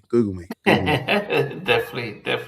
Yeah. So yeah, everyone, we appreciate everyone joining in, Thank you, and man. we will catch you guys at another date. So Yeah. everyone, Thank you, take. guys, and thank you for allowing me to ramble. This is therapeutic. Thank you. Go watch Michael and celebrate his story. Love. Hey guys, thanks for watching. Thanks for being a part of Halftime Chat. Please remember to subscribe, share, and comment. But most importantly, why don't you become a member of Halftime Chat? We've got amazing videos, amazing perks, and being able to support the channel. But anyway, thanks for watching. Take care. I never participated in that category. And somewhere in between us, or even loving us, on which I didn't miss you with. What was it like growing up?